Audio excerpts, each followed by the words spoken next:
যিনি অন্যায় করেছেন, দেখে যিনি অন্যায় সয়ে সহনশীলতার পরিচয় দিয়েছেন অন্যায়ের প্রতি, তিনি কি অপরাধী হবেন কিনা? বিসমিল্লাহ, আলহামদুলিল্লাহ, আসসালাতু ওয়াসসালামু আলা রাসূলিল্লাহ, বাদ। আমাদের দিনের বৈশিষ্ট্যটাই হচ্ছে অন্যায় দেখে অন্যায় প্রতিহত না করা নয়। কোরআনে কারিমে আল্লাহ তাআলা তিনি আমাদের সম্পর্কে বলেছেন, কুনতুম খায়রা উম্মাতিন উখরিজাত লিন-নাস তা'মুরুনা বিল মা'রুফ ওয়া তানহাউনা আনিল মুনকার। তোমরা কুনতুম খায়রা উম্মাহ, তোমরা ছিল উত্তম জাতি। উখরিজাত লিন-নাস, উযহিরাত লিন-নাস, মানুষের জন্য তোমাদেরকে প্রকাশ করা হয়েছে। তোমাদের দায়িত্ব হচ্ছে, তোমাদেরকে আল্লাহ পাঠিয়েছেন এই জন্য, উখরিজাত তা'মুরুনা বিল মা'রুফ, সৎ কাজের আদেশ করবে আর অসৎ কাজের নিষেধ করবে। তো অসৎ কাজ হচ্ছে এটা দেখেও যে আপনি এটা বললেন যে সে এটাকে কোনো আহলে ইলম আস-সাকিতু আনিল হক, সত্য থেকে নিশ্চুপ থাকা, মানে সত্যের পক্ষে কথা না বলা, মিথ্যাকে প্রতিহত না করা। ইবনে তাইমিয়া বলেছেন, ইবনুল কাইয়িম বলেছেন এ বিষয়ে। তো ওনারা বলেছেন শয়তানুন আখরাস, তাইলে এটা হলো বোবা শয়তান, যে অন্যায় দেখলো, হ্যাঁ অন্যায় দেখে প্রতিহত করার 3টা পর্যায় বলা হয়েছে। রাসূলুল্লাহ সাল্লাল্লাহু আলাইহি ওয়াসাল্লাম হাদিসের মধ্যে বলেছেন, মান রাআ মিনকুম মুনকারান ফালিয়ুগাইয়িরহু বিয়াদিহি, তোমাদের মধ্যে কেউ যদি কোনো অন্যায় অসৎ কাজ দেখো তাহলে এটা হাত দিয়ে বাধা দাও। ফাইন লাম ইয়াস্তাতি', যদি সে হাত দিয়ে বাধা দিতে সেখানে পরিস্থিতি, ওখানে হাত দিয়ে বাধা দেওয়ার মতো অবস্থা নেই, ফাবিলিসানি, তাহলে সে তার মুখ দিয়ে বলবে, মুখে বলবে, বক্তব্য রাখবে, বিবৃতি রাখবে, হাত দিয়ে হলো লিখবে, ইসলামের পক্ষে বলবে, সত্যের পক্ষে বলবে বা হকের পক্ষে বলবে। এটা হলো মুমিনের দায়িত্ব। ফাইন লাম ইয়াস্তাতি', অবস্থা যদি এমনও হয় তাও ছেড়ে দেয় না, ফাবিকালবিহি, তাহলে অন্তরে ওই কাজটাকে ঘৃণা করা এবং সেটাকে অন্ততপক্ষে পরিকল্পনা করা কীভাবে উঠিয়ে দেওয়া যায়, এটা মুমিনের দায়িত্ব। কিন্তু আমি অন্যায় দেখেছি, অন্যায় দেখে মানে রয়ে শুয়ে আছি।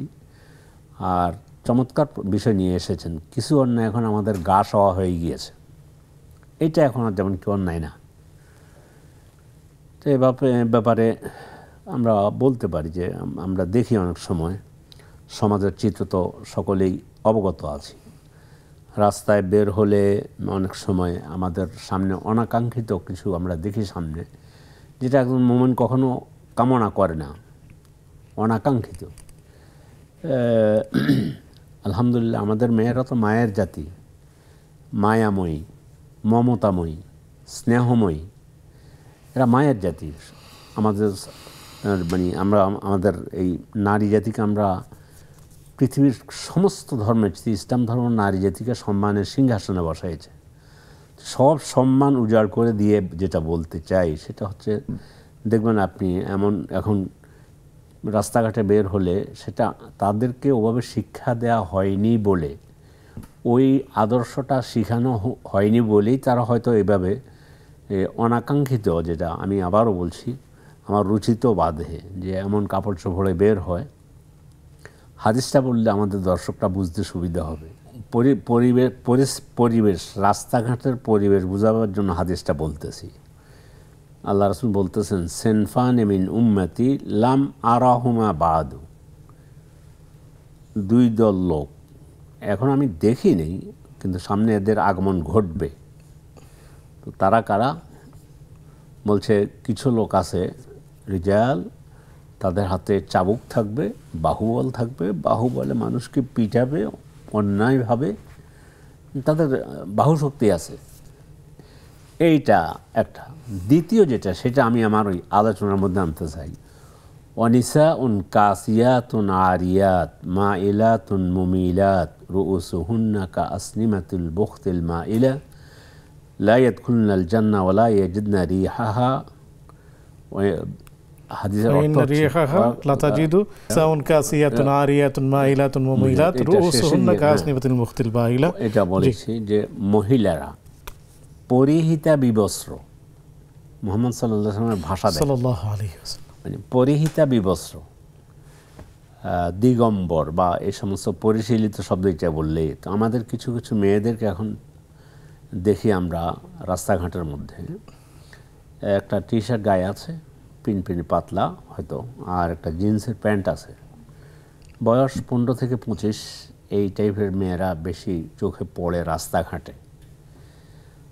তো আমি মেয়ের দোষ দিচ্ছি না। এক নম্বরে প্রথম হলো এরা তো কারো মেয়ে, সে বাবা মা আছে, তাদের সেখান থেকে তাদেরকে শিক্ষা দেওয়া হবে যে মেয়েরা, আবারও বলছি, মায়ের জাতি। একজন খ্রিস্টান বলেছিল যে, মন্তব্য করেছে, নারীদের মর্যাদা সম্পর্কে ইসলাম কী মর্যাদা দিয়েছে, বলছে নারীদেরকে ইসলাম কবর থেকে উঠে মায়ের পায়ের নিচে এনে দিয়েছে, এত মর্যাদা দিয়েছে। মানে জাহেলি যুগে কবর দেওয়া হতো জীবন্ত মেয়ে হওয়ার কারণে, সেখান থেকে উঠে রাসূল বলছেন যে মায়ের পায়ের নিচে সন্তানের জান্নাত।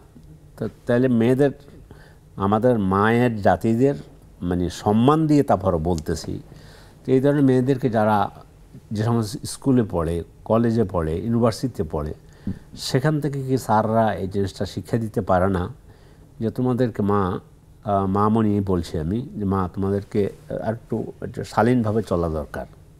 তো এটা এখন সমাজে যেন গা সওয়া হয়ে গিয়েছে, এটাই আমি বলতেছিলাম আর কি। এখন এটা হয়ে গেছে, এখন এটা তো করার কিছু নেই, যেমন কি আমরা এই সম্পর্কে, কিন্তু না, আমাদের দায়িত্ব আছে। তো এখন এদেরকে এটা একটা হাত দিয়ে বাধা দিবে কে? আহলে ইলম বলেছে হাত দিয়ে বাধা দেওয়ার ব্যাপারে এটা সরকার দেবে। সরকার এসে এদেরকে পিটাবে এটা বলছি না, আইন করবে যে নারীরা অন্তত পক্ষে এতটুকু শালীনতা বজায় রেখে শালীন পোশাক পরিচ্ছদ পরবে।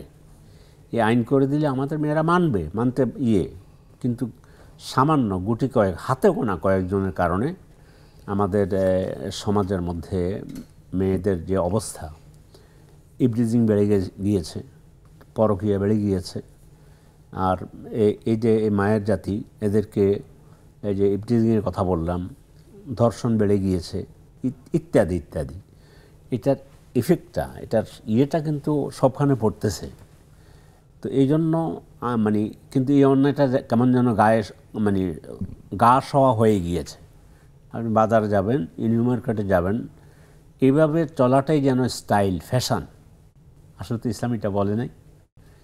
ইসলাম তো মেয়েদেরকে শালীন পোশাক সহ পর্দা, হেজাব এর কথা বলেছে, এবং শব্দটা বলেছে কি আল্লাহ, ওয়াকারনা ফি বুয়ুতিকুন্না, তোমরা তোমাদের ঘরে অবস্থান করো। লেখাপড়া বাদ দিয়ে তুমি ঘরে অবস্থান করলে লেখাপড়া করতে যেতে পারবে, সেটাও কিন্তু ইসলামী শরীয়তকে মেনটেন করেই করবে, সেটা যদি সরকার ব্যবস্থা নেয়।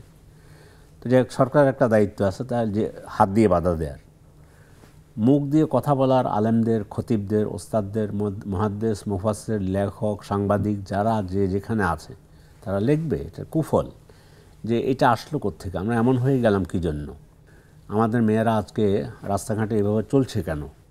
তো এইটা তো আমরা বলতে পারি আমাদের জায়গা থেকে। এটা হলো বলা, যাদের বলার ক্ষমতা আছে। হ্যাঁ, এমন এমন জায়গা আছে যেখানে বলার ক্ষমতাও নেই, বলার শক্তিও নেই। আমাদের দেশের বাইরে হয়তো দু একটা দেশের কথা বলতে পারি, সেখানে আপনি হয়তো বা কোনো সত্য কথা বলতে গেলে পারতেছেন না, বলাও পারতেছেন না। তাহলে অন্তত পক্ষে অন্তরে ঘৃণা পোষণ করতে হবে যে এই কাজটা খুবই নিন্দনীয়, আর এটাকে প্রতিহত করার জন্য কী উপায় অবলম্বন করা যেতে পারে, কাকে বললে ভালো হবে, আমি যতটুকু আমার পক্ষে সম্ভব। তো মুদ্রা কথা হচ্ছে, আপনি যেটা বলছেন যে এখন আমরা অন্যায় দেখে, আমরা অন্যায়টা এখন গা সওয়া হয়ে গেছে, কিছু বলি না, আমরা চুপ করে থাকি। আর মাটির দিকে না তাকিয়ে যে চলবো, সেটাও সম্ভব না। আমি তো অ্যাক্সিডেন্টও করতে পারি রাস্তায়, আর চোখ উঠেই তো যা সামনে পড়ে, আপনি 10, 15, 20 মিটার গেলেই দেখবেন যে আপনার সামনে অনাকাঙ্ক্ষিত কিছু পড়তেছে।